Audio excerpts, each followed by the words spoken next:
So this is a part two to the recording that I just made, because I think it cut out abruptly.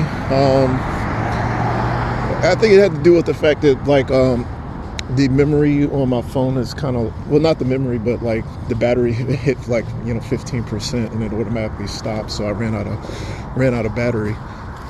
Anyhow, so basically, okay, so when it comes to, this is how I see a lot of what's going on. This is how I see it. When you deal with the church and stuff like that, it's all kind of like part of some sort of agenda. Like, that's why gang stalkers are in the church. Gang stalkers are following you around. Gang stalkers are everywhere, and they're all trying to undermine your faith or something. It's kind of how I always saw this operation. So they're pushing, they're being toxic with you and kind of saying, we want you to believe in God, and they're doing it in a toxic way in order to sort of get you to buck or to not believe in him. Like, when I dealt with the people in the church, like, the reason why they keep letting us down is because really on the inside, they don't want you to believe in God.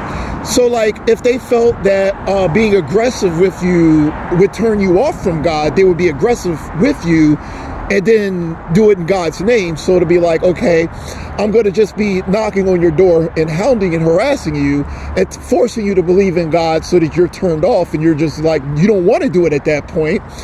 So even with gang stalkers will be the type of people who will be in a church and they'll just be like, oh yeah, you need to believe in God or we're going to just do something terrible to you.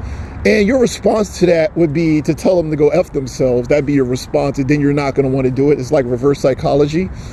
So in a lot of ways, they use reverse psychology. So they'll just be like these really these awful people who will be promoting God in order to turn you off from God. So that's generally how it works. That's why a lot of people don't want to be involved with God. I think it's because they're using psychology to turn people off from God. And they disguise themselves as people of God, like wolves in sheep's clothing. And these will be people in church. These will be people all over, like the gang stalkers and stuff. So I think that it's all kind of it's spiritual and psychological. That's why I said that people should probably just read the Bible for themselves and come to their own conclusion. So if you're an atheist and you're an agnostic and you had these really bad experiences with religious people, just remember that these are not people of God. These are people who are of the world, who have an image of God, and they deny his power.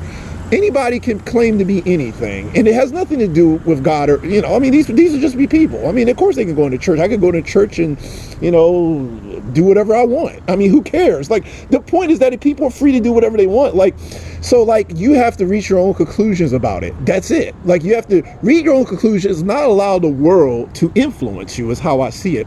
So with that said, let me go ahead and close.